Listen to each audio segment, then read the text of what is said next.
InGoal Radio, the podcast, is a weekly format, and when you offer this type of podcast, Christmas can sneak up on you. We are inching ever closer. InGoal Radio, the podcast, presented by The Hockey Shop, source for sports language at hockeyshop.com. Darren Millard, along with the co-founders of InGoal. There is Kevin Woodley and David Hutchison. It's not very long. We don't have too many episodes before the big day. It's amazing, isn't it? I was just counting it out yesterday. When is it time for us to rehash Christmas memories and talk about great gifts and things like that? Today might be the day, or should we push it back and take our chances of getting distracted next week? That would never happen to us, right, Woody? No, not at all. Although I will say, like in the Christmas spirit and preparing for it, come for our Hockey Shop gift guide in the gear segment this week. Stay, which is basically me saying, please don't leave, for Woody singing. Oh, it was good this week. The gift guide is one of my favorite gear segments of the year. Cam was in good form. Cam was in really good form at the Hockey Shop. There's a lot going on there. There's been new launches in the last month. There's sales on clearance items that try and make room for the spring inventory. At the end of the day, add it all up, there is something for everyone, including in this gift guide. Things that you can stuff into a stocking, as we tried to do. Things that will occupy giant boxes. No matter what you need for the goalie in your life, they've got it at the Hockey Shop and thehockeyshop.com. Shipping dates, though, in terms of making sure it's under the tree by Christmas, December 14th cutoff. And as we tell you in the gift guide that's coming up here, if you miss the Hockey Shop cutoff, Hutch, we've got a gift for every goalie here at InGoal. We've got a fantastic gift. I think every goalie should have a subscription to InGoal magazine. Imagine, for only 50 Canadian dollars, that's like 35 of your American dollars, Darren, sitting down with an NHL goaltender every single week to have them tell you about how they made a save, what they saw, what they chose to do as a result, different options they had, all sorts of things that we would never consider straight from an NHL pro.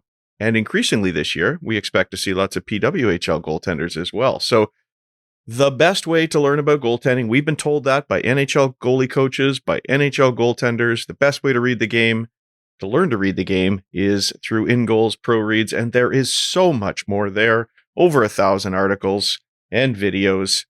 Sit down with NHL goalies and coaches through InGoal magazine this Christmas and every day all year long. And I will say we've got some like fresh voices in Pro Reads coming up. I got a new tool that allows me to take an iPad into the locker room, show them video and record them talking about it while they use their finger to scroll through it. It's been fantastic. We hit up Philip Gustafson of the Minnesota Wild yesterday. You know, as good as they come in terms of managing plays behind the net, pop passes, post plays, and Gus was awesome. So we'll have that coming up. We've had our guys that have been returning guests that we love, but we're starting to make our way around the league. Quick hits with different guys. Casey DeSmith was awesome. Just a ton of content coming at InGoal. And like Hutch said, you get all the archives as well. So there's like literally 400 of them sitting waiting for you to watch, and a new one every week. And I was at coffee yesterday after my regular weekend skate with the boys, and the guy that stands at the other end leaned over and he goes, "Hey, how are the boys over at InGoal?" I didn't even know Hector was a follower, but shout out to Hector. And he listens to the podcast and follows InGoal. So we are in places I didn't even realize we were. So the conversation continues about goaltending and depth around the National Hockey League being tested both in Toronto and Vancouver. Yeah, everywhere, right? Like this condensed schedule is not doing groins any favors so far this year, lower bodies any favors. We had the Hildebeest in net last night for Toronto. They're number 4 on the bench. Here in Vancouver, we've had games played by Yuri Patera, former friend of the show from your neck of the woods, Darren, and now Nikita Tolopilos 2-1 in his 3 starts for the Vancouver Canucks after, congratulations, welcoming his first daughter into the world last week. So exciting times on and off the ice for Nikita Tolopilo. Really liked his game, what I saw last night as he defeated the Minnesota Wild, and that's rare. First time Jesper Wallsted's lost all season. He's been a remarkable story. So more opportunities for young rookie goaltenders as the veterans struggle to stay healthy amid the demands of a condensed schedule. I have a question though, Woody. Yeah. We say that it's about the Olympic condensed schedule, but is it really? Or is it just deployment that people are choosing? There are fewer practices you've mentioned. You speculated that there'd be a lot more of the load shared around amongst goaltenders. Is that happening? Or are the injuries happening because coaches are just playing on as if there is no condensed schedule? No, I've seen a lot of efforts to minimize impact on goaltending. We have seen teams traveling practice goalies ahead of next year's mandate to each of them have their e-bugs on the road. Utah the other day. And it's funny because this is a conversation we had with Kasimir Kaskisuo, our featured guest this week, about his experience in the ECHL. He was on a team, I think it was last season, where the power play unit wanted to be first out on fresh ice. And that means that as a goalie, your first touches are against the power play unit as they zip it around 5-on-0. Not ideal. So fast forward to this week, I watch Utah come into town. They're traveling a practice goalie, and massive apologies to him because I did not ask Corey Schwab for the name of their practice goalie. I will track that down. But they started their morning skate with power play drills on fresh ice at one end and the practice goalie managing it. Well, both Karl Vejmelka and Vitek Vanacek got to go through their goalie-friendly warm-ups at the other. So there's an example. And I asked Andre Tournier, who we've done stuff with here through Hockey Canada at InGoal magazine in the past. He talked about managing their penalty kill in Colorado differently depending on whether Jaguar or Varlamov was in net and sort of setting it up to their relative strengths. So a head coach that understands goaltending, and he talked about how they're using that practice goalie for load management. So certainly not all of them, Hutch, but a lot of teams are looking at ways to get their goalies reps, because that's the other thing. With no practices, some goalies are sort of missing the reps they feel they need to stay sharp, but don't leave them out there facing hundreds and hundreds of shots in team practice environments that aren't any good. So we're seeing more of those trends. The Capitals' Parker Milner, what a great story, gets in as the backup. He was traveling with the team as a practice goalie on that road trip, so that when there was an injury, he also was able to get into the game and do his rookie lap, which is another cool story this week in the goalie world. But now practice goalie depth is going to be tested as the guy goes in to face the power play at the start of practice. Oh yeah, my legs were burning just watching him, but he handled it really well. He so clearly played at a pretty good level. This isn't pulling guys off the Zamboni to do warm-ups. There was clearly a skill level there, much like they have in Vegas when Darren Millard hits the ice to help lessen the load of the starters. Helps boost something. Shooting percentage. Exactly. That's what it would boost. That's what would get boosted if I was in there. How do you measure confidence? Me. That's the way you work it in. Joel Hofer, how about going for the empty netter, almost putting it in, and it's been a nice rally by the St. Louis Blues goaltender this year. Yeah, and really, I mean, hey, you just got to love the swagger, and we're not surprised at all that Joel goes for that with a 1-goal lead last night. Actually, I'm just surprised he missed. He's so good with the puck. It has been a tough season for goaltending in St. Louis so far this year for both guys, really. And so, nice to see him and them sort of starting to pick things up a little bit. It's just been a tough year for the Blues overall. So he's gotten some really tough environments this year, Hofer has. And, it's kind of one of those things where that's the job, like that's the backup role, but sort of finding moments to try and sort of dig in and have some success. It's coming a little more lately. So nice to see for him because we know he's a good goaltender. We know they both are, right? I can't really figure out what the deal is there. The environment, hasn't been terrible for both of them at all times. And yet it just seems like when there's open looks, there's time and space for the opponent, the kind of things that make it really tough to have success in that. Hutch, the first thing you noticed when Hofer went for the empty net was? That it was a full ice attempt. It's one of the ones that you really get credit for because you do it from behind the goal line. Wondering why a team with the net empty, by the way, chooses to dump it in on a goaltender like Joel Hofer. But yeah, I noticed that this was going to be a totally legit goal if he nailed it. But sadly he didn't, but we were definitely cheering for him. I think you're hoping you can get on the forecheck and stop it. But with a guy who loves to play the puck like that, it doesn't seem like the best move. But hey, listen, I'm not the coach. there's the trend too, right? We've seen empty net goals by goalies go up over the years, but the trend is, we've talked about this. What do they all have in common? Pretty much every one, I think. Right, back to Pecorine. They were all on dumping attempts that were picked off before it got to the goal line, not having to go behind the net and retrieve it. Your odds go up significantly if you can track that down in front of the net. I love that it was a 1-goal game and he still went for it. As Woody said, not surprised at all knowing him. Yeah, and I just hit. Sorry, Darren. I was just going to say, I was updating the numbers as we were talking about that. For all the attention in St. Louis this year, Joel Hofer, with an expected save percentage of .883, which is well below the league average, is outperforming that by a slight margin. Out of 80 goalies in the league, he's mid-pack, so it hasn't been all bad for him despite some tough environments. And if the team comes back, so it's a 1-goal game, you score the insurance goal. The team still keeps the net empty for the extra attacker.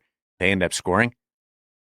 It's a win-win because then you get the game-winning goal. Yeah, you almost got to let one in. Yeah, it really does. The stats. It writes itself going for it with only a 1-goal lead as a netminder. There you go. It requires a certain amount of confidence, and Joel Hofer does not lack for that with the puck on his stick. I love that. Hey, you know what I learned this week? Why it might be tougher in the American Hockey League than the NHL? The shoveling during the course of the period? In the American Hockey League, they only go around the boards. They don't do the middle of the ice with the shoveling at any of the rinks. So it's a little bit more difficult to navigate the buildup of snow, or not just guys can get at the length of the ice, but just being knocked off course or not as smooth of a surface. Well, you got to be full Linus Ullmark. Yes. That thing land at the far hash marks, for crying out loud. That was just a rocket launch. Still one of the greatest of all time. You were in the building for that, right? I was there for that, yeah. And having known Linus for years, it was kind of cool to get to sort of not celebrate it as a member of the media, but just sort of see his reaction one-on-one afterwards and get to talk to him and ask questions about it. I've been in the building for a few, Nabokov. So it's kind of cool. Kind of cool. Should we expect more goal scoring from goaltenders at the Olympics this year? Oh, because the shorter ice? The shorter ice, that's right. 196 feet. That's right. As long as they keep the keep the goal line at the same distance out from the boards, it's a full advantage. Let's go. We talked to Pete DeBoer on 100% Hockey, and he's still not sure, or Hockey Canada isn't totally aware yet as to where they're taking the 4 feet from. Is it the neutral ice? Is it a mix all along? I would be shocked if they took it from the goal line, to the boards. They're not messing with that. But they're still not fully transparent, the IOC, as to where that 4 feet is coming from. The IOC's not fully transparent. Color me shocked. I want to know when they figured out that they were short on the distance. When they're building it in, they're hammering something in and going, Fred. I want to know who. Fred. Can you imagine? But who spotted it? Like if you've been around hockey forever, would you just know as soon as you walked into a building? I'm kind of curious. Would I know? Would I walk in and be like, "Oh, that looks short"? Do you think you would? Yeah, I think you would. Okay. You'd have an inkling anyway. Well, as a coach told me, he thinks an NHL player could glide around the rink and be fairly, with their eyes closed, and be fairly in tune with where everything is. You know what that reminds me of? Dominik Hasek in NHL Sense Arena for the first time, because it's from his native Czech Republic or Czechia, and he went in and checked it out, and he had the headset on and liked it, and then he was like, "That post is a quarter of an inch off," and sure enough, they went in and checked, and it was a quarter of an inch. Really? Off. Yeah, that's the story. Amazing. We have a great feature interview this week. Let's give a little bit of a heads up on the conversation and maybe some breaking news, an InGoal bump for Kasimir. Can it be an InGoal bump if we haven't published the podcast? We'll take credit anyways. I know we talked about this. We met up with him in Montreal. We were there with Warrior Hockey, some really exciting things. If you haven't checked out their social media, we've teased a few of them on ours. big things coming early in the new year for Warrior Hockey, and Kasimir was there to check it out. He's become a real fan of the gear. We started talking. There was a chance for him that he might not have even made this trip, like down to the last minute, thought he was going to sign somewhere. Didn't happen. Hopped on a plane, came to Montreal, got to watch his buddy from Laval play together, Jakob Dobish, play. The first night we were there, sat down with us, and then as we're getting ready to produce this and launch it, signs a contract with Utah and the ECHL. So congratulations to him. Even though we haven't published the podcast before he put pen to paper, we're going to call it an InGoal bump regardless. We'll take credit for everything. It's another gift under the tree a little ahead of Christmas, which works well into our gear segment, brought to us by the Hockey Shop, source for Sports Langley, thehockeyshop.com. It's beginning to look a lot like Christmas. Look, I left you alone in the shop. Evan's got gifts for Cam. And you've got a bin full of stuff. We're wearing socks on our head. Stockings. So you can stuff them. Welcome back to the Hockey Shop, source for sports, where we wanted to come up with a few easy, quick gift ideas. Yes. Obviously, if you want to put a full set of pads, head to toe, glove, blocker, everything under my tree, I'd be grateful. But sometimes you just want a quick hit item. So we wanted to get that for you. And you're holding a goalie mystery mini like right off the bat. Well, actually, I'm going to be honest with you, I'm going to go a little selfish here. Okay. Do you know what the best Christmas gift you can get any goaltender is? What's that? A subscription to InGoal Magazine Premium. We got the gift guide, folks. And you actually will get an email for your young goaltending, sort of welcoming them into the world. It's awesome. Right here. Give the gift of goaltending. Just go to ingoalmag.com, click a button, $50 Canadian, and the goaltender in your life will have an entire year of goaltending excellence, thanks to me and Hutch and the team at InGoal. So I totally stole your show, but you can also get them a Bauer mini stick.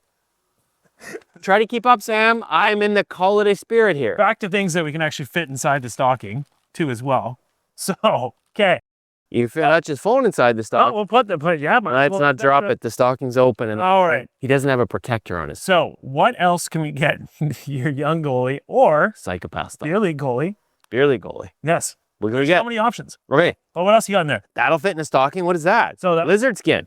newer lizard skin glove. Their 2.0 glove. Ooh, Bit of grip. Little padding, little grip. If you want to just play a little Michael Jackson, you're in a festive mood, you want to moonwalk.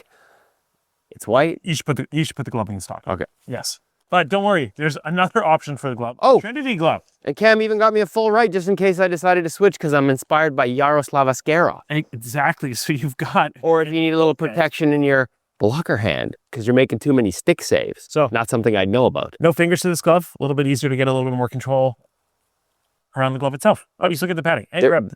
I like the grip. I like the padding. I feel like there's some type of pop culture reference I could make to the fingerless glove, but I don't have it. So I don't have a Michael Jackson. Sweat. Oh, ho, ho. Wow, sweatbands. Damn, wow. Sweatbands. Hey, jokes aside, I use these. I love these. I use them as well. You know what's actually better? Like the fact that they soak up so much sweat. Yes. Walking into the locker room afterwards and wringing it out for like 5 minutes and it's just pouring out. And people are like, oh, especially if your team sucks and doesn't defend, then they know how hard you've been working. I love my sweatbands. Okay, that's right. Okay, what do we got?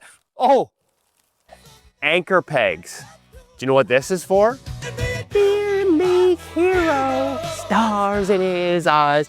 You show up to Beer League with your own set of pegs, the referees will love you, the net won't come off, they don't have to bug you all game, but stop knocking the net off, goalie. I won't because I've got my own anchor pegs. Or this is good. You're really focused on your training and you wanted something to help Beer League hero. It's not just for beer leaguers, ladies and gentlemen. For the young goalie that's training, another great option. We'll add that to the stocking.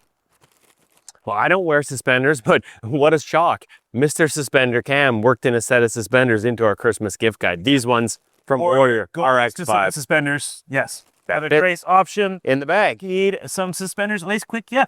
Get the puck out of here. Got him. So, if you like clean pads and you don't like to show off your puck marks, hey, we got an option for you. Wipe some right off, folks. You got to be a little bit careful. I just feel like this has to have an asterisk warning.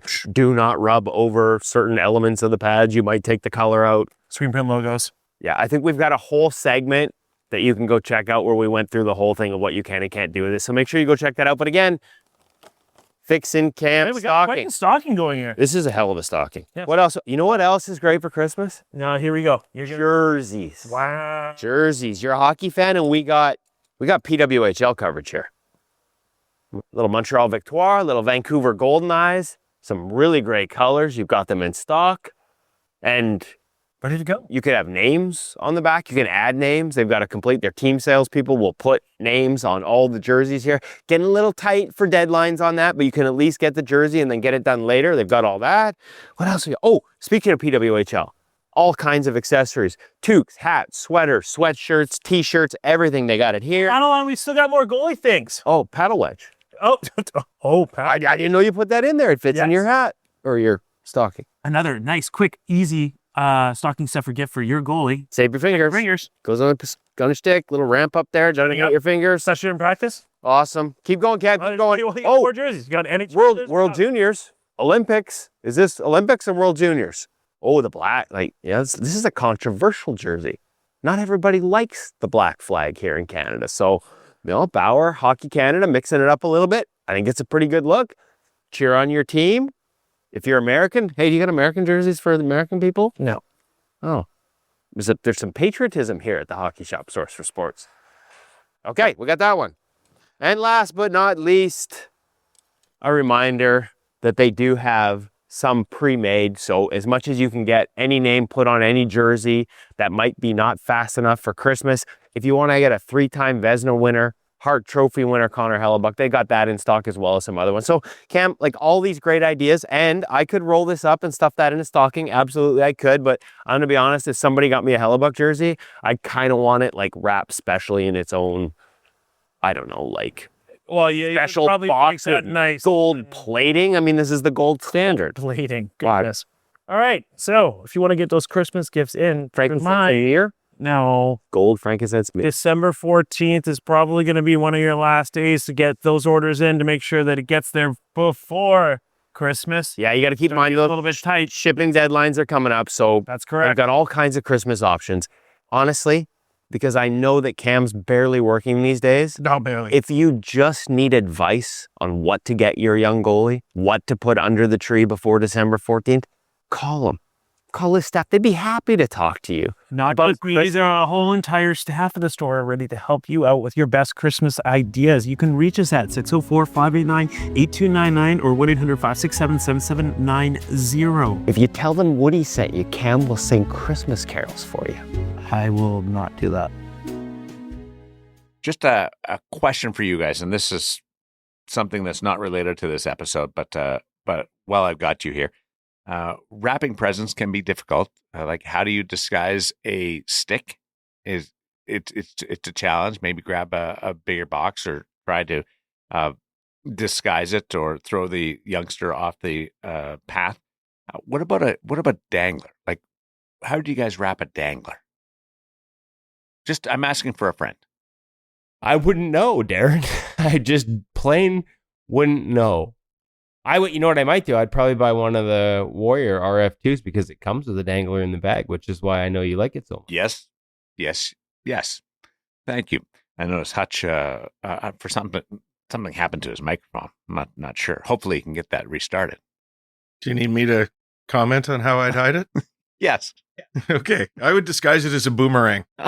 Oh, well done. I don't know. He just wants to chuck it. I have always enjoyed the creative wrapping side of Christmas as much as anybody. I remember, we're not even in goaltending here, but I remember getting a gift from a young student who lived with my family, gave me a gift, and I would play with it to try and figure out what it was. And you could just hear this ball rolling inside it and a ball rolling inside it. And I was convinced it was some sort of game. And when I opened it up, it was a metal toolbox with a ball bearing in it. No way. Yeah, that was brilliant. Love it. Hardest part about that would be finding the ball bearing, I would think. Yeah. Yeah. I'm so old, they were probably more common back then or something. Anyway. I don't know. You just went to the local corner store and they sold That's ball right. bearings. That's right. Which aisle do you find that on? Vizual Edge Pro Reads this week, brought to us by Vizual Edge. There is no better way to learn to read the game than our pro read section And that makes Vizual Edge the perfect sponsor for pro reads, because there's no better way to get to see the puck and the game than by using Vizual Edge. Want the puck to look like a beach ball? Every goalie has that night here and there where the puck looks huge. You're ahead of every play. You feel calm, patient, in total control. Then there are the nights where you're a half step late. I know those ones. You see it, but you don't really see it. You're reaching, you're guessing, you're fighting it. That's not technique. That's your eyes and your brain not processing the play fast enough. Vizual Edge fixes that. It measures how well your eyes track and process the game, then gives you a custom plan that trains it. 3 15-minute sessions a week. That's all you need on your laptop or tablet, laying on the couch, wherever you want to do it. It's what NHL goalies use to make the game slow down when it matters most. And if you're an InGoal subscriber, you can get a discount code by going to our latest Pro Reads this week, featuring Eric Comrie. If you're not a subscriber, just use the discount code InGoal, all one word, INGOAL, and you'll get a discount, bigger discount if you go to Pro Reads. This week it features Eric Comrie talking about how to manage screens and avoiding violent, his words, quote unquote, head movement when doing so. So he talks about the importance of finding calmness behind traffic and not panicking. And we've got a great video where you can kind of see he doesn't see the puck. Clearly he can't. The video was great. It was right from behind the shooter perspective. And you can see as Eric comes out and there's a moving screen, if he panics and starts to look around that screen, he's going to get lost. But he just waits for the screen to pass as he moves into the middle and boom, gets eyes on a release. So he walks us through some of the details specific to that play, with an emphasis on the importance of not panicking behind traffic and what are some of the reads that will allow you to do that, to sort of wait for those sight lines to open up and trust that they will, rather than moving all over the place, as he said, with those violent head movements and never ever getting your eyes back on it. So the kind of insights that will help you make more saves, Vizual Edge gives you the kind of eye and cognitive training that will help you stay calmer in those moments, just like Eric Comrie. And when you say panic, that would be like defaulting to going down when you lose sight for what seems like an eternity. Well, sometimes going into blocking mode is necessary, but panic is more moving around. Like, okay, yeah, just like, I can't find it, so I got to go to the other side. Oh, I better go to the other. It's like, it kind of reminds me of behind the net, like, and we'll talk about this next week with Philip Gustafson's first pro reads, but sort of picking a side and holding it confidently, rather than we see guys get their head on a swivel back and forth and they can't find the puck. You can do the same thing behind the net as you do when there's screens. So being calm and sort of not panicking. You still have to fight for your sight line, but there are moments, as Eric outlines in this video breakdown, where you're better to just sort of hold and trust that in that lane, a sight line will open because of the way traffic's moving around you. I don't know how people are that patient to be able to do it. And I've watched you guys both, as we've been talking about this, moving your head back and forth, like simulating, trying to find a lane through traffic. And Hutch has got some violent head movement going on right now. I was just doing my best to, what if I was Darren Millard at a Vegas practice and I couldn't see around some of those big bodies? Yeah. I was actually, professional boxer. I was actually just bopping along because I had Beer League Hero in my head still. Beer League Hero. Were you out on the ice at all when you were in Montreal? No. They know better than to do that. There's probably liability with allowing me to be on the ice, but they did have a great. I watched a skate with a bunch of the. That's the one thing that was really cool.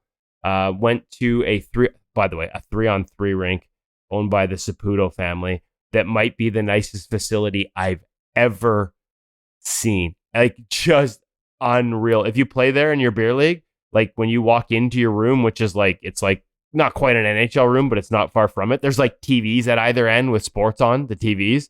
There is towels, fresh towels waiting for you. There, if you play in the league, they actually wash your jerseys after the game. You throw them in your jerseys and your socks in a sort of team bag. They wash them, and when you come back for your next game, they're hanging in your stall. Like, it's the nicest place I've ever been. And the Warrior crew goes out for a skate weekly. And so to meet the goalies that are actually developing your equipment and see them out there skating and testing some of the newest things that are coming, and then seeing their feedback and talking to them about how sort of playing the game influences their thought process on it was a pretty cool experience. But no, they did not let me on the ice, Darren, because they wanted to actually mix in some saves. A majority of our listeners are like, what? Given some of the dingy facilities that we skate in. We're all happy for ice time, but there's not that kind of attention to detail. Oh, and like it's a double, like there's 2 rinks. It's 3-on-3 rinks, but not quite as tiny as some are. Like they felt a little bigger. There's stands on both sides. There's, what I understand, the restaurant wasn't open because we were in there early, but a really good, like, quality food restaurant overlooking both ice surfaces. When you walk in, the trophies for the winning teams of the past season in each level in each league are on display with a photo of the team holding the trophy and the names of each participant listed. So you basically go on display. They had a in one trophy case, they had a full Jordan Binnington setup, and the other they had a full Carey Price setup, like clearly either pro return or game used, like masks, gloves, pads. It was just like chef's kiss. I was blown away. It was pretty darn cool. There's the challenge, everybody, to other facilities. Just up your game to that type of level. The challenge for parents is enormous as you try to support your child through this journey of athletics and goaltending. Here is the parent segment brought to us by Stop It Goaltending You, the app. Stop It Goaltending You, the app, is a partner also with InGoal magazine. And the best part of that partnership is not all the excellence and advice you get from Stop It Goaltending You, or not just all that advice from Stop It Goaltending You and their 25 years of experience in the game led by Brian DeCord. It's the fact you also get an InGoal magazine membership. So it's the best of both worlds brought to you each week at the Stop It Goaltending You app. This week, they've got their daily primers on being assertive. I think we can probably tie that into the parent segment, that fine line between assertiveness and maybe going over the edge. Being assertive. They got a quarter season recap on the NHL. They got a one-timer game in Drill of the Week that sounds like it would be fun for players and goalies alike. And a Scott Wedgwood playbook where they break down film on the things that he does well, allowing him to have the success he's having this season, including being added to the short list for Canada at the upcoming Olympics. It's all in this week's updated segment over at the Stop It Goaltending You app. And like we said, each week you not only get access to their content when you buy a membership to Stop It Goaltending You app, you also get a membership to InGoal Premium and all the great things that we bring you. It's the best of both worlds in goaltending. Hutch. Darren, last week I really enjoyed getting into a little bit of science again. I don't know if you remember, but my academic background is a graduate degree in sports science. And last week I was responding to a question from an individual goalie parent about people talking to their goalie before the game. And I dug a little deeper and got into what happens when you're cheering for your goalie, whether it's positively or negatively during a game. And enjoyed so much of that digging into science that this one popped into my head for this week, which is talking a little bit about emotion and anger specifically with young goaltenders. Few people shape a young goalie's mindset more than their parents, especially in minor hockey. And today I wanted to talk about one of our emotional responses and how it affects our young goalies. I want to talk about anger and what it does to athletic performance with some research back points for you to consider. First, anger hurts decision-making. It tends to make you decide faster, but less accurately, which is not very good for a position built on split-second reads. Anger narrows our focus. It creates a threat tunnel that shrinks peripheral awareness, and goalies rely on that a lot to scan and track for multiple threats. Anger creates muscle tension. Your heart rate goes up, your muscles tighten, and your fine motor control drops. Fluid movement and timing are going to suffer. Anger drains your working memory. Your attention shifts to the trigger point instead of the play. Pattern recognition and adaptation are shown to have declined. Anger disrupts your anticipation. It leads to impulsive reactions instead of patient reading. exactly what a goalie can't afford. Goaltending thrives on controlled intensity, not anger. Precision sports constantly break down when your arousal gets too high, like when you're angry. Anger also increases risk-taking, so it'll lead to overcommitting, chasing plays, abandoning structure. In short, anger almost never helps a goaltender. Might help somewhere like a weight room for one immediate rep of something, but not in the crease. So, what does this mean for us as parents? Well, too often we carry anger around the rink about tryout results, ice time, referees, screens, other teams poking at covered pucks, shots to the head, you name it. And most of the time, we express that anger right in front of our young goalie. It's well-intentioned, of course, because we want them to be happy, we want them to be safe, we want them to be successful, but we're setting an example, we're modeling for them. And in the short term, we teach them to blame, to react, and to get worked up. Over time, we teach them that anger is the default response to adversity. Then we send them onto the ice with that mindset. And that mindset makes performance worse. The exact opposite of what we'd hoped for. The truth is, these frustrations happen to every goaltender and every goalie parent. We can't control most of it, but we can control our example. We need to learn to let go. We need to learn to accept the things that we can't change as goalie parents. A calmer goalie parent will build a calmer goalie, and a calmer goalie will perform better, will feel better, and will enjoy the game more. Yeah, it's hard because you want to support your child. You want to show them that you're supporting your child. Yeah, no, absolutely. They're completely normal ways to be, but they're also counterproductive. And I think we need to work on our mindset as parents as much as we, parents invest a lot into mental skills, mental training for the young goaltenders. I would argue that some of that money invested in our own mental preparation might help our kids just as much. Did any of the things that were listed on the impacts of anger resonate with you, Woody? Yeah, I knew this was coming at me, right? I have that line from Bruce Banner, the Hulk, and the Marvel movies in mind. That's my secret. I'm always angry. You won't like me when I'm angry. Yeah. Honestly, though, Woody, when it does happen, and we joke because it does not happen that much to Woody, but he's told us the odd story. On those nights, do you play better or play worse? No, honestly, there's a recent experience, and I'm like, it's funny because sometimes you might let out a certain word loudly after things have happened, and you think you're trying to release it, but really you're probably just allowing it to creep in even more.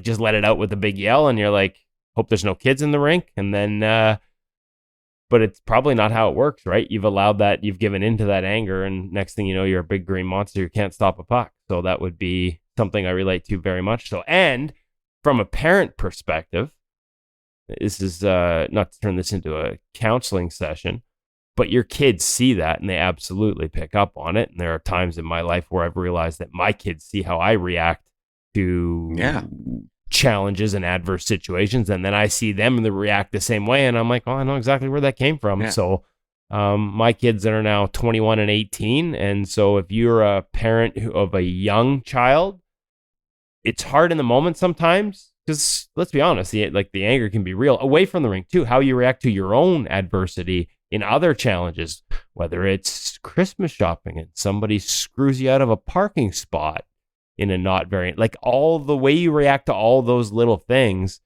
100%. And I say this as somebody who's lived this and felt bad about it later. So hear me now if your kids are young. The way you react in those moments absolutely become the reactions of your kids. And that will translate to sports. So, not my proudest moments, but probably feels even worse when you see them react the same way later and understand exactly where it came from. It is humbling, isn't it? When you see your kids do what you do and you're like, don't do that. I can't really say don't do that. I know exactly where that's coming from. And you want a do-over, right? Yeah. And so if you're a parent now with young kids, listen to us now because you'll want that do-over later on and it's too late. And I focused on the parents' reaction and parents' emotional control and so on, but there's another piece that maybe it's not as big a deal in the game today, but when I grew up, people celebrated the Billy Smiths and the Ron Hextalls of the day and hacking and whacking at guys in front of you was encouraged, and often by the parents that were probably joking around. I don't mean mine parents specifically, but just the other parents for the team, the coaches. And we sort of saw that as a way to behave. And I certainly remember my son, when he was quite young, having a coach who thought that Matty played better when he was angry, and he got excited when he was angry and chopping at guys. And I think that's very counterproductive. I don't know about you guys, but I remember a lot of times where I was battling with a guy in front and getting too focused on him, and all of a sudden the puck was behind me. Maybe it's a little fun to do that, but I don't think it's productive, and it's nice to see that it's not really a part of the game anymore. Well, Jeremy Swayman, was it his first playoff run against the Florida Panthers where he got, and boy, can they get under your skin and distract you.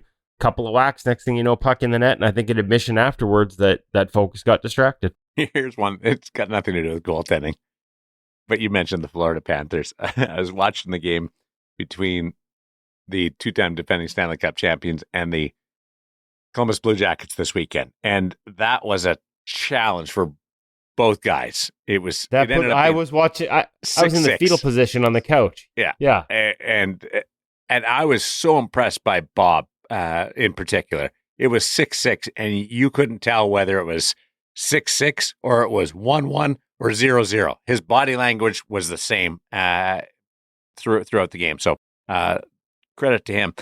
But Brad Marchand, during a overtime timeout for Columbus,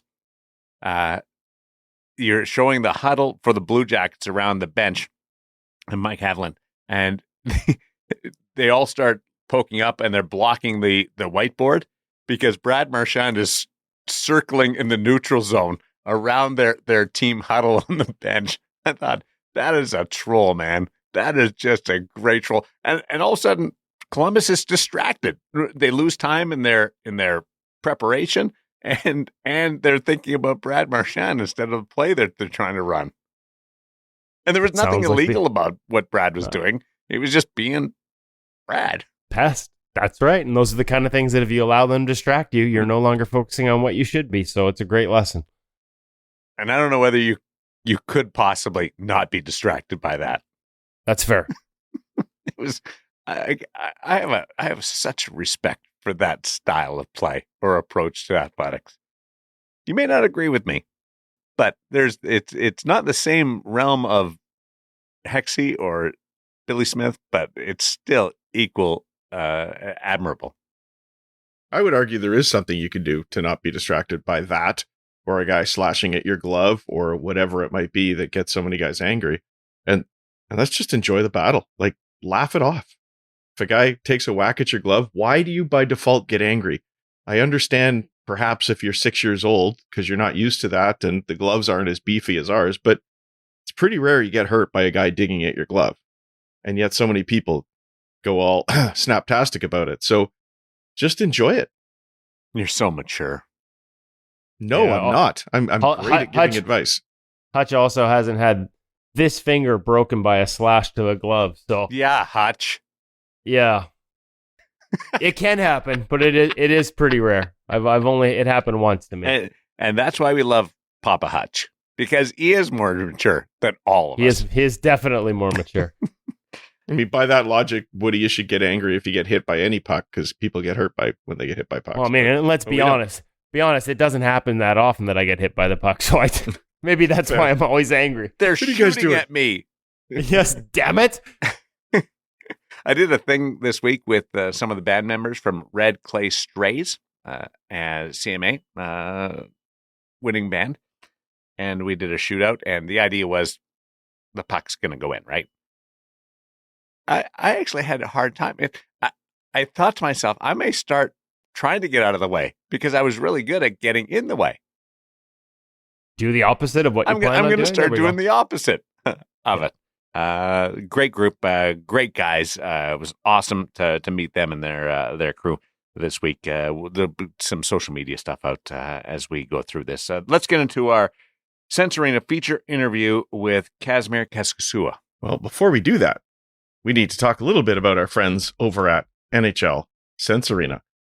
As you know, I've talked about this before. One of the great things about the NHL Sense Arena model is that they are always updating it, and they'll push out upgrades all the time, and then every year they come out with one big new upgrade. And this one, of course, came just in time for the holidays and just in time for their holiday sale. That's NHL Sense Arena 26.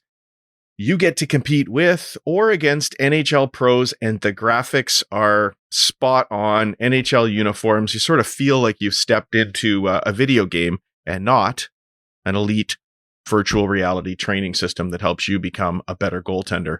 So good, of course, that as we know, more and more goaltenders are using it before and even during games. And we're going to hear a lot about that in today's feature interview, I believe, Kevin. It's got this new enhanced 3-on-3 mode with full teams. It's got a full season. It's got new face-offs. You can build and manage a team. The game flow module is just fantastic, and we're going to hear a little bit about that as well coming up soon. The new NHL 26 has NHL Sense Arena 26 has faster reads, smarter AI, louder chirps, real NHL energy, and right now you can get it for their holiday season pricing, 50% off. Free shipping, you get a green biscuit and a Franklin ball to help with your stick handling in their new dangle mode. It is just fantastic. And if you head over to sensearena.com, don't forget to use the code IGM50 and you will save even more on top of the amazing 50% off holiday bundle.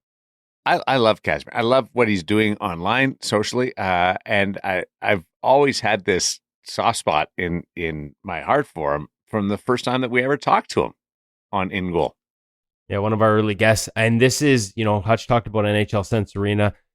He shares how he uses it. Obviously, it's been a challenge the past couple of years, not having jobs right out of camp, having to find ice, having to stay sharp. There's some great lessons in there on how to sort of structure those practices if you're in that situation, or even summer skates. Like there's advice that would resonate, for goalies in different situations at different times, including his use of NHL Sense Arena. But we get into everything else. We get into gear. We get into the sort of finish hands. He has a great YouTube segment that he did recently on how I think they call it priming, sort of like before the releases come, as you're getting ready for a shot, start your hand moving early so it's not locked and rigid. And he talked about the influences of that and how he uses it. And it's a little tougher in an audio format to sort of picture it, but we do our best to explain it. And I think maybe we should throw a link to the YouTube in there as well, Hutch, in the show notes so people can sort of see his demonstration of it.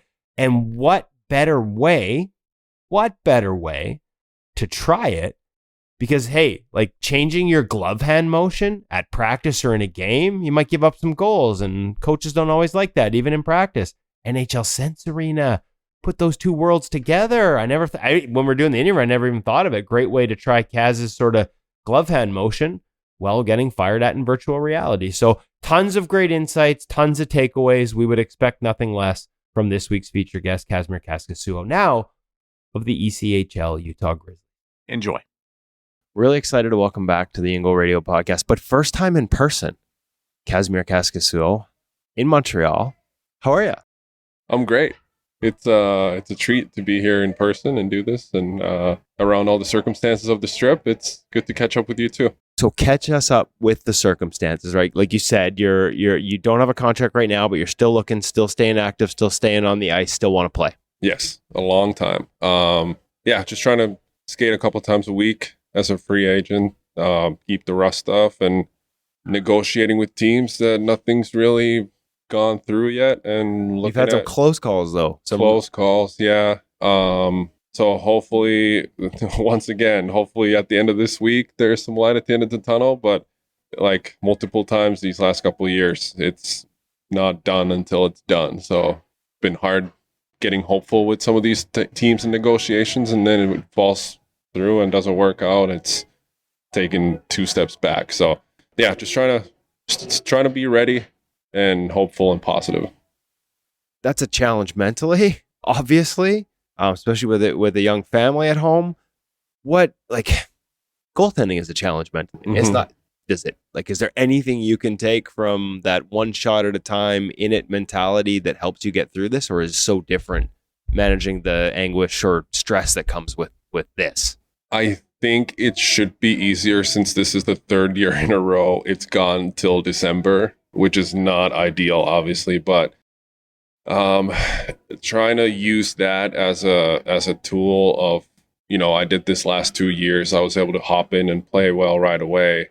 And it's also the fact of, yeah, maybe if I've been home a couple months now, but I can hop right into a You've game. shown you can do it. It can happen in a couple days where I have to play and perform, and that'll be my stats, and that'll be my career. So it's pro sports. You have to take care of yourself and be ready, and just be ready for that opportunity. What lessons have you learned about how to stay ready? Are there things that, you can translate to, like, say a goalie's listening to this and he hasn't played because of different circumstances, like he's not playing every day or like every game, he's going 2 weeks between starts, like how you keep yourself ready during this process? What have you learned about that you think might resonate with others? I think it's nobody's going to feel sorry for you, and nobody's going to do the work for you. And at times it can feel unfair, and at times you're going to get opportunities that you probably shouldn't get. So it's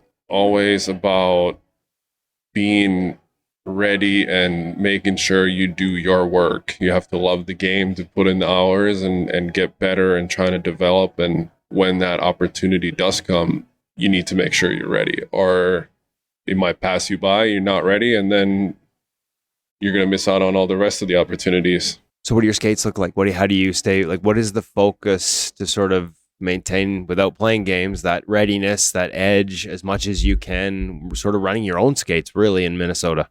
We've had usually just a couple guys still looking for teams, and it's a lot of skill work for them, which leads to a lot of goal scoring drills. And then obviously if it's just us, I can come up with themes and parts of those drills if there's things I want to work on, whether it's trying to have a theme for each skate. Like last week, I was trying to play a little bit more out than I normally would and just play around with that, and trying to always have some kind of theme, something you want to work on that keeps your focus on that day. Has been helpful. But yeah, I mean, kind of nice that I get to build the drill set we do on the ice and see the shots that I see, but obviously nothing's gonna mimic that game situation. Well, we had one thing that does actually. I was almost brought it up. I was just gonna say, you transitioned that very well, and I wasn't even thinking of it, to be honest, till you came. Like, you use Sense Arena pretty actively. Yeah, almost daily. And you also took it on the ice recently. So tell me that was one of those days where just walk me through that story and how you ended up using it on the ice for the first time and what it was like. Yeah, just 2 days ago, actually, there was a couple teams that in my mind, I thought I was going to get an offer, and I thought I might have to leave right away. And obviously things got pushed back, but I was like, I haven't skated for a week with the Thanksgiving weekend. And right. If I have to leave, I want to make sure I'm getting a skate in. None of the shooters were able to come. So it was just me on the ice, and I figured I'll bring the Sense Arena, and did probably 40 minutes of shots on the Sense Arena, and dropping into butterflies, working on slides, even being able to go into the post and coming out. And it was like I was playing a real shots. And yeah, it blew me away. It was the first time I got to bring it on the ice, and it was a great tool. I walked out of the rink feeling like I had just had a normal skate, and I was able to pick literally the drills I wanted to do and work on the movements I wanted to do. Did you do any of the new game flow stuff, or are you strictly doing drills that day? Yeah, I did game flow a little bit, and yeah, that was great. Just, battling for screens and maybe sliding into some shots and just it was as realistic as it gets. We've obviously sort of grown up with it at InGoal, and we know how good it is, but to hear that from a guy who's got like 12 years pro and takes it on the ice and feels like it reaffirms it, but it almost feels a little surreal. Like, I guess it is a little surreal. It's virtual reality, but it just felt like that's unreal.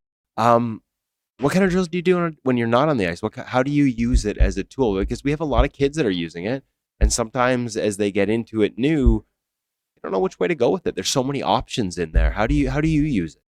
I have a set of favorite drills. Obviously, probably the biggest one I use the most is just the NHL shots from the slot. Just seeing those fast releases, getting my tracking dialed in. That's usually the drill that I finish with before I jump into a real game for my pregame routine. And then it's just, there's some drills with just guys coming down from skating and then shooting, and little adjustments of an angle, and curling up from the corner and shooting. So basically not a whole lot of releases. Yeah, just seeing a lot of releases with little adjustments of how they would skate and come towards the net in a real game. Obviously those passing drills are great too, but that's a lot of like hopping on your Which shoes. is not necessarily how you would move on the ice. Yeah. So for me, especially keeping the rust off, preparing for games, is just seeing those releases, high level releases, and whether it's stationary or changing the angle a little bit, I feel like that's the most helpful. You talked about traffic too when you were on the ice there. We've talked to a bunch of guys about that because it's even in practice at the NHL level. Like nobody wants to actually shoot as hard when their teammates are in front of the net. Nobody wants to be in front of the net like they normally would when guys are shooting.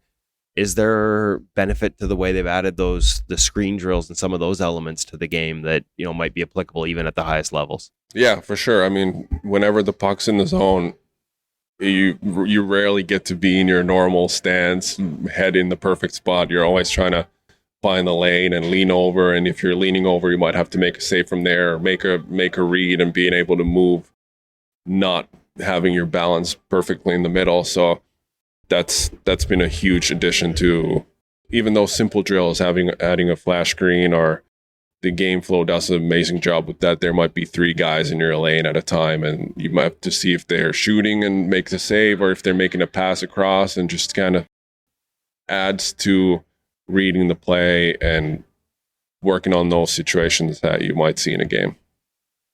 You're a guy who likes to think the game, whether it's gear, and we can get to that in a minute, or you were showing me, and you had it on your social channels, and I think YouTube, about like the glove motion and how sort of you've evolved that over the years.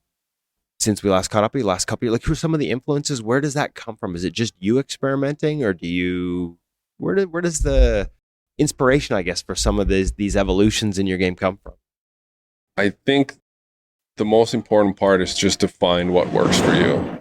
I think everybody is different, and everybody's bodies and styles and comfort levels are different. So for me, you know, whether it's how my depth is, or how I'm pushing, how I'm dropping into shots, how I'm tracking pucks down, or how my hands are moving or positioned, everything is different. And even that goes into how you wear your gear, what size gear you have, what glove breaks you have, how you strap your blocker. Everything comes down to what works best for your game. So yeah, it's just watching guys. It's like you said, YouTube has been a great tool, and whether it's watching NHL goalies warm-ups before games, and even growing up, like you pick up different things and you see what works for other guys, and you kind of create your own Frankenstein style. You pick what you see, what you might like, and what actually works in a game or on the ice. So,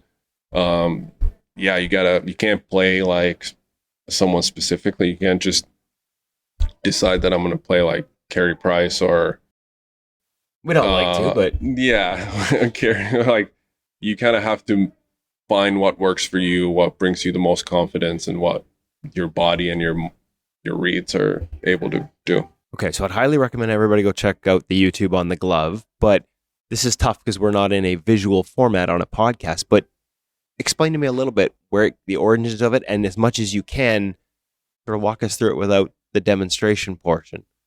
Yeah, it was a fascinating conversation. I think it comes from those older Finnish goalies like Kiprusoff and Backstrom, and that era of Finnish goaltending with active hands. And it's kind of just having some pre-shot motion with your hand. I think when I was in Nashville, Pekkarinen did that as well.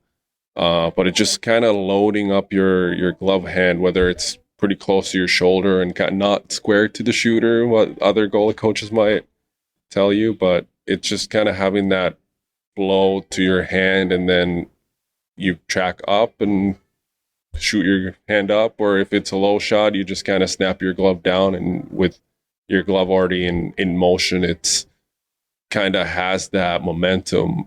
And like I said, for some guys, they might want to keep their hand out stationary.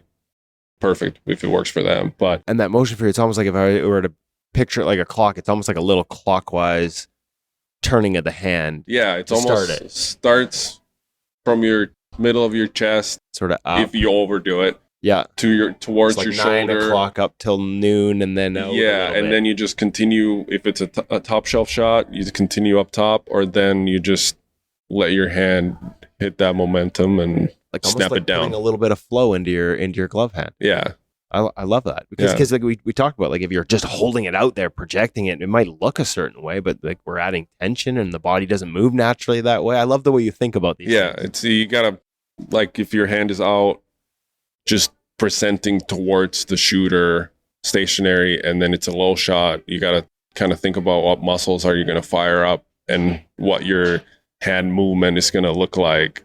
It's not just about what the goalie looks like or what position he's in before the shot comes. It's like, how are you going to be able to move and make the save? Do you notice the biggest difference? Like I think a lot of people might think of that motion as being sort of protecting the top, but do you notice the biggest difference? Again, that low save, like being able to just snap down to that low just over the pad, which is where more and more shooters are looking. Yeah, that's been the biggest help for me, is just having that motion and then just continue. Like if it's a low shot, just not really trying to be accurate with it. You kind of just snap your glove down. You know where it's headed so- based yeah. on the read, the sort of instincts, and just Yeah. bang. So you're just snapping it down there. So that's been a big help for that. Last year, like you said, you went through this too, and then you go to Bloomington and post some great numbers there. That's a tough thing to do. The style of play as well in the ECHL. You got no goalie coach. Like, it's been the adjustment there over the years as you play at different levels. What differences do you notice? How much more do you have to be a manager of your own game? I mean, some teams are starting. We're starting to see NHL teams have goalie coaches down to that level, but not all the time. A lot of kids have to manage their own game. What have you learned about managing your own game in a season? Yeah, I feel like I'm at the point in my career where I know what works for me and what I need to do to play at my best, and I can look at the clips after the game by myself, and I know if it was good or bad. So what do you, I mean, curious then, like what kind of clips do you look at? Like you pull up, like say they have a program like Instat. I don't even know if that exists anymore. I think they've been bought, but you can, what clips are you looking for? Scoring chances? You look at goals. What do you self-evaluate on? Basically, if it's a goal against, I can see what I did wrong, and Is the answer sometimes nothing? sometimes Yeah. Like, is that an Sometimes. important part of like recognizing that we play a crazy game where it's bounces happen, Yeah. and yeah. a frozen sheet with a odd shaped object? Yeah, I like to think that every goal you can save, but then there are those times when shots go in wide and bounces off your defenseman and it just goes in, or somebody is literally blocking your vision right in front of you. But yeah, it's usually comes down to a couple simple things that I learned in Toronto a long time ago from Piero Greco. It was kind of broken down to 5 things, which was basically line squareness, depth, and so on. And if we look at a goal against, one of those things I wasn't doing. So You find It's- it often is that, right? yeah. Back to those basics. yeah, so I think a lot of goalies are saying that too. It's just get to your spot, and It's getting harder to get to your spots, by the way. Yeah, It's not as which easy is a as skill. You guys make it sound. yeah, so it's a read, positioning, depth, and then you get to your spot, and then how you tracking down? Are you lifting, or are you tracking down? And but in a way, you're just trying to, once you're playing in a game, you're just trying to keep it as simple as you can. So you look at the goals, but so you analyze it, recognize it, but don't dwell on it. Yeah, and especially I hadn't played in the East Coast League for 8 years, and I kind of had to adjust a little bit how I Game of played. mistakes down there a little bit more. young Yeah, I feel players. like you could. I was watching some of the goalies who played against us and played well. It was more of like, let them shoot into your shoulders, kind of. Okay. As long as you're in the right spot, you could play a little deeper. No holes, that usually covered things up a little easier than maybe in the American League. So yeah, it was a little bit of an adjustment, but also once I got the rust off from not playing for 9 months. That's not easy to do. And so I gotta ask, once the season starts, you still using Sense Arena? in season, and how? Like you mentioned, like, do you use it as a game day thing? We've heard some. Yeah, before games, part of one of the last things I do before I go and get geared up. So it is. Yeah, like instead of bouncing balls off a wall, this is just where we're at. You can actually see puck. Reading releases, which is the big one. So when I do that, and then we go on for warm-up skate, I just feels like I've seen 100 shots. So I don't start from zero. So, and even in pre-game warm-ups, you don't always get that many shots. So it's something that I can pick what I want to see and feel confident that, okay, all my hand-eye and my eyes or everything is firing up the right way. You've done a little coaching too. How do you enjoy that? Is there any value to you? Like some guys like to do coaching. They feel it connects them. Having to explain something. For you, you don't do things just to do them. You understand why. So I'm not sure, but for some guys, having to explain it to somebody else helps them understand it a little bit more. I'm probably less for you, but like, how do you enjoy it? Yeah, for sure. I think my favorite thing to tell to a goalie is like, why are you doing that? And then they're like, well, I don't know. Like, why are you that far out? Why are you deeper? Why are you under a post like that? It's just like everything should have a purpose and why you do that.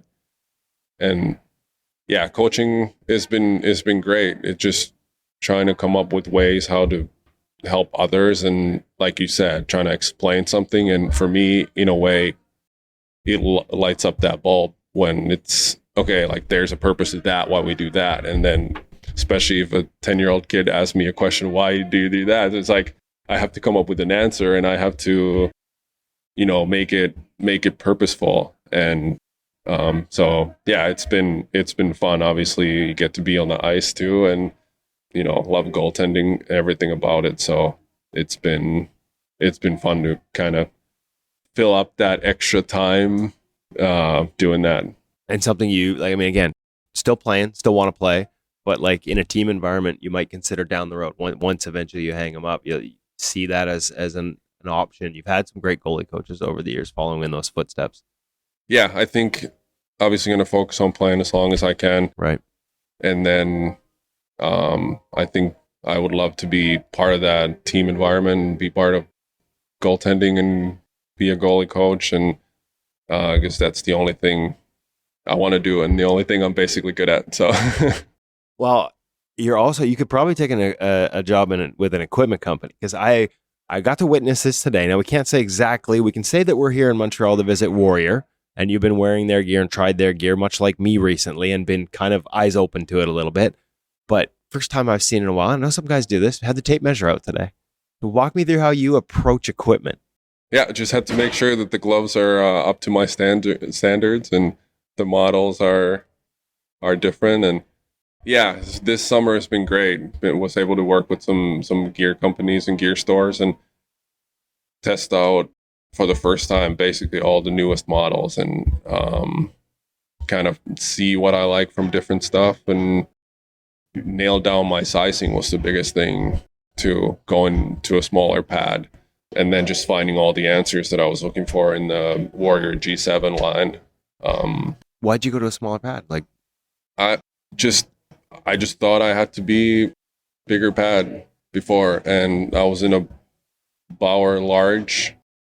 The 4 or 5 years I was in a Bauer, and then realized I probably should have been in a Bauer small, just to be, just how my shin length is and how my legs are, the length of my legs, and how I play, maybe knees more close together. And once I put the 33 plus 1.5 Warriors on, I've never moved better. I still close my 5-hole.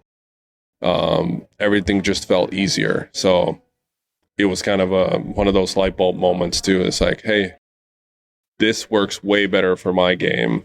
And now looking back, I feel like I've hinged my ability to skate for the last 8 years, my whole pro career. Yeah. Because the pad almost gets in the way a little bit. Just because you move really well, but the pad was limiting or inhibiting it. Yeah, just too much overlap maybe on the thigh rise, and then dropping into butterfly or doing a butterfly slide, the thigh rise on the overlap pad might nick the knee block. And it just kind of like going in reverse, trying to come out of there. It's just like the thigh rise or the knee block was just a little bit too big to get in the way. And Okay. That's and interesting. then the Warriors was like perfect sizing, and then able to move so much better. Okay, so I think when we hear movement, because there's a couple things that, I mean, there's some, we're new back. InGoal's back with Warrior, like in terms of trying their gear and experimenting. So we'd been away from it for a while, so it was a lot of learning curve. So I'm going to put you on the spot with, you tried the slide plate, pluses, negatives for you, probably don't need it, but the speed in it's undeniable. Do you see a lot of kids that you work with too trying it? Couple kids have it. Yeah. I've tried it at first. I loved it because we were doing summer skates and a lot of 2-on-0s, a lot of 2-on-1s, a lot of backdoor passes. And the beauty league, right? And this was just like the pro skates Okay, the pro in skates. Minnesota. And I felt like I was getting to those rebounds and those backdoor passes a lot quicker and with a lot more ease.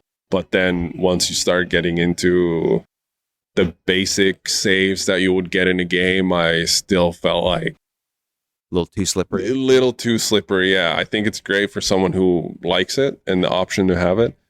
For me, I just had to find that balance of what the normal material on the Warrior is. Kind of worked great. So dropping into a normal butterfly, having more of that friction and more control. Still works better for me. Okay. The gloves, last one, because I think people are surprised by the gloves. You weren't, because you noticed some things with kids. Yeah, I mean, every time I've seen a Warrior glove, which has usually been younger kids wearing it, the pocket just looks huge and they're just making pocket saves so easily, but always kind of for some reason discarded that since nobody in the NHL wears it. Right. And obviously being able to test Warrior late this summer, the glove was something that I fell in love with that just made so much more sense than what the other companies are putting out with the sizing and the shape of it. So what worked for you in the sizing and shape? Like, what did you notice?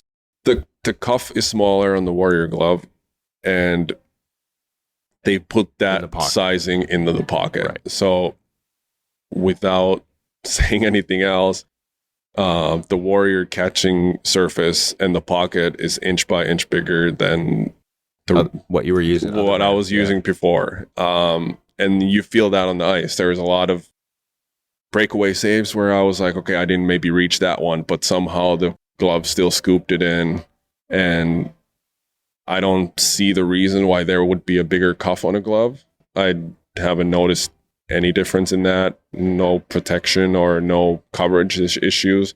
And I just rather have to put my inches where it really matters, Right, which is catching and how my hand sits on the bottom of the glove, if that makes sense, and everything is up towards between my index finger and thumb. Yep, in terms of where the pockets. Again, once we don't have video, so I have to it's a little hard explain to it. explain, no, but that's fine because I think people like, and we're trying to do a video on sort of because there's some new things coming out, folks, that we can't talk about, but there's differences in terms of different models and how they fit like same break angle, but where the pocket is relative to that hand and that break is different depending on which model you like. Yeah, there's guys who like the 590 glove and that balance and how there may be more finger in that. And then there's obviously guys who like 580 and then Bauer's 600. And it's just preference. Like I said, you got to find, even in gear, what works best for you. And it's just how I like to catch pucks is above my hand. If that it makes sense. Above my head, and that's where Warriors put all their material and their pocket sizing. So it just made huge improvements for me after my 9th year of pro hockey.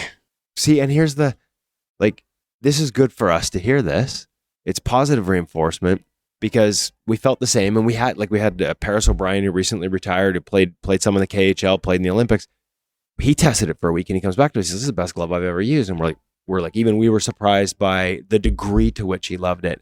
And like you said, I just don't think it gets tried at the highest levels. And we've had a lot of guys sort of get their eyes opened by it, including us at InGoal. So it's good to have pro validation from someone like yourself on that too.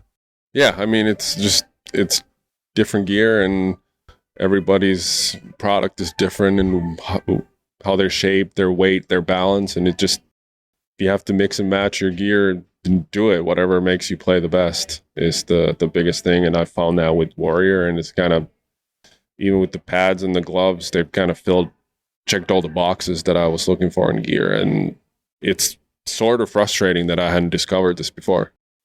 Same with Sense Arena, same with just the gear. And, it's like, I should have had this 6 years ago. So Now we know. now we know. Now we're telling others. Speaking of which, we got to get to some more events here. I'll let you go. Great to catch up with you in person. I'm hoping by the time this podcast launches, one of those calls that you've been waiting on comes through. It'd be great to watch you playing again. Best of luck. That's the plan. And can't wait to catch up next time. Thank you. I can't stop thinking about priming with the glove hand, and I wish I was going on the ice right now. Is that the word, Hutch? I don't even know if I'm using the right word. It's some reason when he explained it to me, that word popped into my head. I used it, I think, in the interview. I used it again in the intro. I'm not 100% sure I'm right. I don't remember what the right word is, but that's a perfect word. Well, thank you very much. I'm out. Between my singing and having the perfect word, this is the greatest episode of my life. Yeah. And I can't Best wait. thing you can say to a writer, eh? You've got the perfect words. It doesn't happen very often, trust me. And once you open that dangler and put it on your mask, you will be set. You will be almost unbeatable. I did love the piece on priming, though. We had a series on the science of goaltending that we ran on the site a couple of years ago, I think it is now, Woody. And one of those articles got me deep into the references that were provided with it. And I believe it was looking at cricket. And some of the research showed that the reactions, I'm going to get the exact details wrong here, but your reaction was quicker and more accurate when you started a primed motion, basically in advance, rather than waiting completely still. And I remember reading that, thinking to myself, we focus so much on getting goaltenders in this set position where they are not moving, and then suddenly they have to react to something, when other sports have shown that a little bit of motion is helpful. And I wondered if that might work with a glove. I wasn't really sure how I would teach it or how I would use it. Really cool to see this sort of come full circle now. And I have to go and watch that YouTube video myself. Think tennis. Like when you're receiving a serve, you're bouncing, and as the ball's being tossed at the other end, you're in motion coming up into what will be a return position.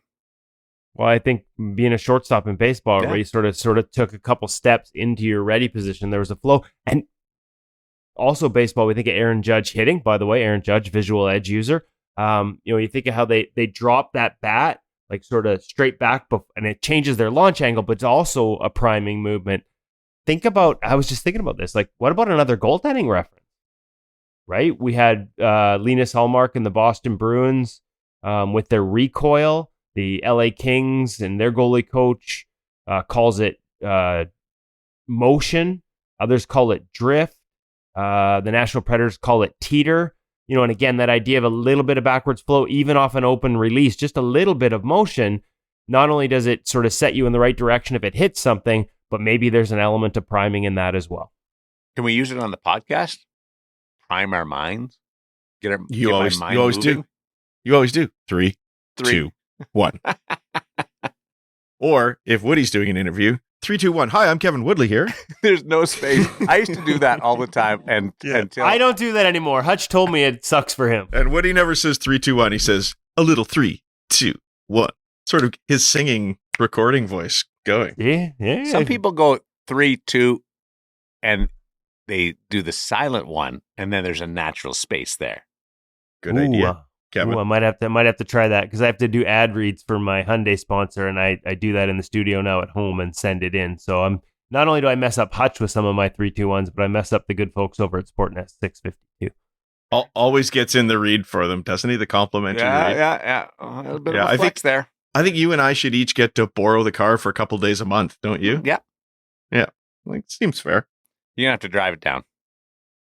Hang out. Yeah. I'm fine with that. If you're a goaltender and would love more access to training tools and help on this journey, tell your parents. Subscription to InGoal Mag would be a perfect Christmas gift, and let them know now so they can plan and add it to the list leading up to the big day. Have a great week, you guys. You too, Darren. You too. Enjoy, and thanks for listening to InGoal Radio, the podcast presented by The Hockey Shop, source for Sports Langley, thehockeyshop.com.